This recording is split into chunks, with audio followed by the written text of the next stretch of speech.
সমস্যার নাম সাইফ হাসান। প্রথম টি-20 ম্যাচে একাদশে যার থাকারই কথা ছিল না, তিনি খেললেন এবং এমন অলরাউন্ড পারফর্ম করলেন যে দ্বিতীয় টি-20 ম্যাচের একাদশ থেকে তাকে আর বাদ দেওয়ার উপায় নেই। কিন্তু সেই দ্বিতীয় টি-20তে যদি আবার ফিট হয়ে খেলার মতো অবস্থায় চলে আসেন শামীম পাটোয়ারি, যেটা তিনি চলে এসেছেন বলেই খবর, তাহলে একাদশে আসলে কি হবে? সাইফ হাসানকে বাদ দিতে পারবেন না, বাদ দেবেন তাহলে কাকে? বাংলাদেশ সেক্ষেত্রে দ্বিতীয় ম্যাচের একাদশ সাজানোতে তাওহিদ হৃদয়কে বাদ দিবে নাকি জাকের আলী অনেককে? মানে বাদ দিবে বলুন, বিশ্রাম নিবে বলুন, যেটাই হোক না কেন দ্বিতীয় ম্যাচের একাদশটা তাহলে কি রকম হবে? বাংলাদেশের কোচ, বাংলাদেশের ক্যাপ্টেন, বাংলাদেশের টিম ম্যানেজমেন্ট এইরকম সমস্যায়, মধুর সমস্যায় অনেকদিন ধরেই পড়েনি। আমাদের হয় কি, আমাদের আসলে নন পারফর্মারদের ভিড় দলটাতে, ফলে একজন যখন খারাপ পারফর্ম করেন তার বদলে আরো একজন ঢুকে যান, কিন্তু ভালো পারফর্ম করছেন দলে, ভালো পারফর্ম করার কারণে অন্যদের ঢোকার ক্ষেত্রে একটা গোলমেলে পরিস্থিতি তৈরি হয়েছে, মধুর সমস্যা তৈরি হয়েছে। এমনটা বাংলাদেশের টিম ম্যানেজমেন্টের সামনে খুব একটা পড়ে না, যেটা এইবার সাইফ হাসানের ক্ষেত্রে হয়েছে। দ্বিতীয় টি-20 ম্যাচে নেদারল্যান্ডসের বিপক্ষে তাহলে এশিয়া কাপ মাথায় রেখে আমাদের একাদশে কি একটুখানি ওই অদলবদল হবে?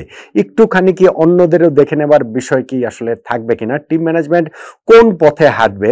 আমার যেটা ধারণা, টিম ম্যানেজমেন্ট একটা পপুলার ডিসিশনের দিকে হাঁটবে, যদিও এশিয়া কাপে আমাদের বেস্ট কম্বিনেশন খুঁজে নেবার জন্য এইখানটাতে পপুলার ডিসিশনের চেয়ে অনেক বেশি রিয়েলিস্টিক ডিসিশনের পথে হাঁটাটাই যৌক্তিক। দেখুন, সাইফ হাসানের কামব্যাকটা স্পেকটেকুলার হয়েছে। তিনি সেই 2021 সালের পর 4 বছর পর ন্যাশনাল টিমে তিনি ফিরেছেন। 2023 সালে তিনি এশিয়ান গেমসে 3টা ম্যাচ খেলেছেন বটে, তবে সেইটা তো আর আমাদের মূল জাতীয় দল ছিল না, সেইটাকে আমি ধর্তব্যের মধ্যেই আনছি না। যখন হিসাব করব টি-20, তখন 2021 সালে তিনি 2টা মাত্র ম্যাচ খেলেছেন এবং সেই 2 ম্যাচে তিনি 1 রান এবং 0 রান করেছেন।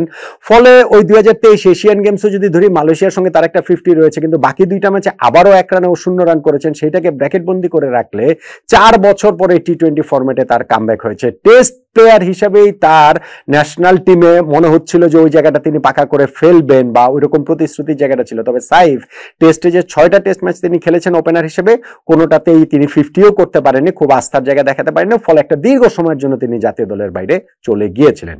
এখন যে তিনি কামব্যাকটা করলেন, সেই প্রথম টি-20 ম্যাচে তিনি কি করেছেন দেখুন। প্রথমত অফ স্পিন বোলিংয়ে তিনি ওই যে 1 ওভারে 2টা উইকেট তুলে নিয়েছিলেন নেদারল্যান্ডসের ক্যাপ্টেন স্কট এডওয়ার্ডস, এবং তেজা 2 সেট ব্যাটসম্যানের উইকেটটা যে তুলে নিয়েছিলেন 10th ওভারে, সেইটা ম্যাচেরই টার্নিং পয়েন্ট। আমি ফার্স্ট ম্যাচ শেষে সেটা বলেছিলাম। 2 ওভার বোলিং করে তিনি ওই 18 রান দিয়ে 2টা উইকেট পেয়েছেন। তারপরে ব্যাট হাতেও একটা দুর্দান্ত ইনিংস খেলেছেন তিনি। 19 বলে 36 রানের 180 প্লাস স্ট্রাইক রেটে 3টা ছক্কা তার ইনিংসে রয়েছে এবং 2 ছক্কাতে ম্যাচ শেষ করে দিয়েছেন। এখন এইরকম পারফর্মার আমাদের টিমে খুব প্রয়োজন। পারফর্মার তো প্রয়োজনই, কিন্তু এরকম ব্যাটিং এ বোলিং এ 2 দিক থেকে অবদান রাখতে পারে এরকম পারফর্মারের সংখ্যা কিন্তু আমাদের টিমে এখন আর খুব একটা নেই। আপনি যদি টি-20 ফরম্যাটের কথা বলেন, সাকিব আল হাসান লং গন, এখন আর নেই। মেহেদী হাসান মিরাজকে দিয়ে একটু চেষ্টা করা হয়েছিল, তিনিও নেই।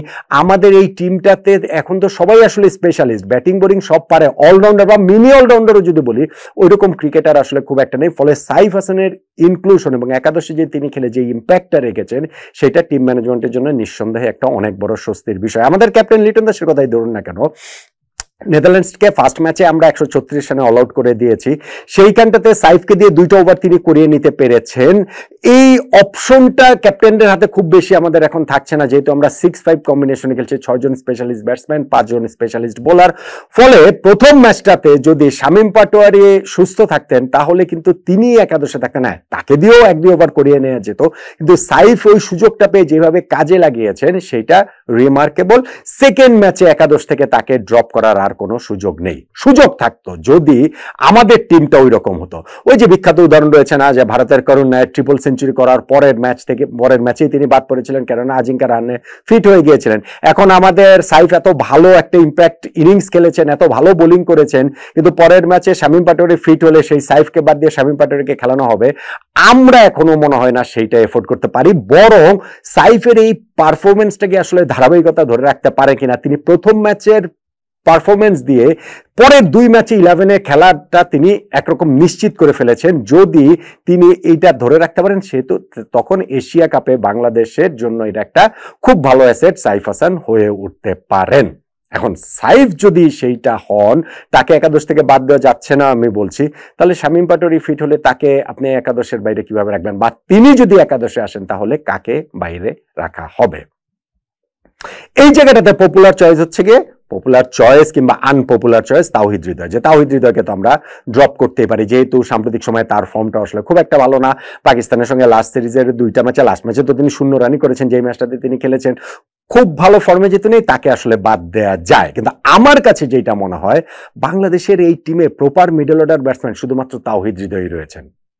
সাকিব আল হাসান বলেছেন টি-20 ফরম্যাটে ওই কি বলে চলে মিডল অর্ডার ব্যাটিং বলে আসলে খুব একটা কিছু নেই, কিন্তু তারপরে আমি মনে করি যে ভাই স্পেসিফিক রোল রয়েছে। হ্যাঁ 120 বলের খেলা, হ্যাঁ এইখানটাতে মানে ওপেনারের যেই রোল মিডল অর্ডার বা লোয়ার মিডল অর্ডার সেই রোলটা থাকবে না। সো সেই ক্ষেত্রে আমি মনে করি যে না, মিডল অর্ডার ব্যাটসম্যানদেরও স্পেসিফিক আলাদা রোল ডেফিনেটলি রয়েছে, এবং সেইখানটাতে আমাদের পুরো স্কোয়াডটাতে 16 সদস্যের স্কোয়াডেই যেহেতু একমাত্র proper middle order batsman Towhid Hridoy, আমি মনে করি তাকে খেলানো উচিত। তাকে এখানে বাদ দেওয়াটা আমরা এফোর্ড করতে পারি না। আমাদের এশিয়া কাপের কথা যখন আমরা হিসাব করবো, হ্যাঁ আমরা এই ম্যাচে হয়তো এফোর্ড করতে পারি, আমরা এই সিরিজে এফোর্ড করতে পারি, কিন্তু যখন আমরা এশিয়া কাপের কথা বিবেচনা করব তখন আমাদের এই জায়গাটাতে তাওহিদ হৃদয়কে লাগবেই, মানে মিডল অর্ডারে আপনি তা না হলে কি জোড়াতালি দিয়ে চালাবেন নাকি? সো সেই জন্য বরং তাওহিদ হৃদয়ের গত ম্যাচে তো তিনি ব্যাটিংয়েই নামার সুযোগ পাননি, এখন পরের 2টা ম্যাচে ব্যাটিংয়ে যদি নামার সুযোগ পান, সেইখানটাতে তিনি কতটা ফর্মে ফিরেন, কতটা রানে আসেন সেটা দেখে নেওয়ার বিষয় রয়েছে। তাকে বাদ দেওয়াটা আমি মনে করছি আমরা এফোর্ড করতে পারি না। জাকের আলী অনেককে আপনার বাদ দিতে হবে না, জাকের আলীকে অনেককে আপনি রেস্টও দিতে পারেন, কারণ এই টিমটার মধ্যে তিনি হচ্ছে গিয়ে জায়গাটা টি-20 ফরম্যাটে নিজের করে নিয়েছেন। পাকিস্তানের বিপক্ষে লাস্ট যে আমরা সিরিজটা খেলেছি সেইখানে ওই যে একটা ম্যাচে তো তিনি প্লেয়ার অফ দ্য ম্যাচই হয়েছেন, 48 বলে কত 53 না 55 রানের একটা দারুণ ইনিংস তিনি খেলেছিলেন। ফলে অনেকেই টিমটাতে রয়েছেন, 11টাতে তিনি রয়েছেন। ওই ম্যাচটা তিনি 5 নম্বরে ব্যাটিং এ করেই তিনি সেটা করেছেন, সেটাও আমি জানি, কিন্তু আমার কাছে সবসময় মনে হয়েছে যে না ঠিক আছে, ওই যে 6-7 ওই জায়গাগুলোই আসলে জাকের আলী অনেক, শামীম পাটোয়ারি তাদের জন্যই থাকার কথা। বা আমরা যদি এখন 6-5 কম্বিনেশনে খেলি সেই ক্ষেত্রেও তো সেই 5-6 এর জায়গাটাতেই আসলে এখানটাতে থাকবে। সো শামীম পাটোয়ারি যদি ফিট এগেইন হয় সেই ক্ষেত্রে শামীমকে আপনি একাদশের বাইরেও রাখতে পারেন, স্টিল বাইরে রাখতে পারেন। জাকের আলী অনেককে আপনি মানে কি বলা চলে সাইফ হাসানকে যদি আপনি ড্রপ না করেন, অথবা যদি শামীম পাটোয়ারিকে একাদশে খেলাতে হয় সেই ক্ষেত্রে আমি মনে করি জাকের আলী অনেককে আপনি বাদ না, আপনি রেস্ট দেন। দেখুন বাংলাদেশের টিমের টিম ম্যানেজমেন্টের কোচ ক্যাপ্টেনের এটাও একটা সমস্যা, আমাদের এখানে প্লেয়ারদের বাদ দিলে তারা আসলে ওই যে স্পেশালি একটু যারা সিনিয়র হয়ে যায় তাদেরকে বাদ দেওয়ার ক্ষেত্রে বাদটা বলতে চায় না, তারা বিশ্রাম বলে। কিন্তু জাকের আলী অনেককে যদি এখন আপনি একাদশের বাইরে রাখেন সেটা কিন্তু প্রপার বিশ্রাম হবে, এটা কিন্তু বাদ দেওয়া হবে না। কেননা ওই যে আমি বললাম যে লাস্ট সিরিজে প্লেয়ার মানে ম্যান অফ দ্য ম্যাচের তার একটা ইনিংস রয়েছে।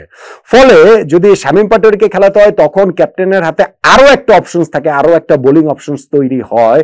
ফলে এশিয়া কাপের আগে আমরা ওই জায়গাটাও দেখে নিতে পারি। যাই হোক, টিম ম্যানেজমেন্টের জন্য কোচ ফিল সিমন্স, ক্যাপ্টেন আমাদের লিটন দাস, তাদের জন্য এটা আসলে একটা মধুর সমস্যা। আমরা কাকে মানে রেখে কাকে খেলাবো, কাকে বাদ দিব, এই এত পারফর্মার বলতে কি আসলে একজনই পারফর্মার, ওই সাইফ হাসান পারফর্ম করার কারণেই পুরো জিনিসটাই আসলে এরকম হয়ে গিয়েছে।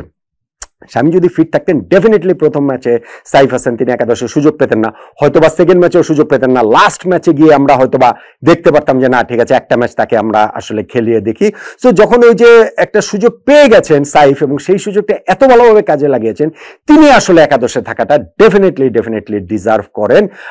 শামীম পাটোয়ারি ফিট এগেইন হলেও আমি মনে করি যে তাকে আইদার একাদশের বাইরেই রাখা উচিত, অথবা তিনি যদি একাদশে ঢোকেন ইন দ্যাট কেস তাওহিদ হৃদয়কে একাদশের বাইরে আমরা কোনোভাবেই রাখতে পারি না। কেননা আমাদের এই পুরো স্কোয়াডটাতে একমাত্র প্রপার মিডল অর্ডার ব্যাটসম্যান এই তাওহিদ হৃদয়।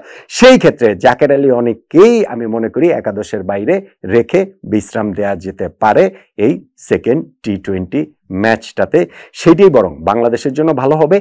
এই ম্যাচের কনটেক্সটে যত না বেশি তার চেয়ে অনেক বেশি আমি এশিয়া কাপের হিসাব যদি আমরা করি সেই এশিয়া কাপের হিসাবেও সেটা অনেক ভালো হবে বলেই আমার কাছে অন্ততপক্ষে মনে হচ্ছে। কতটা একমত হবেন আপনি বলুন তো দেখি।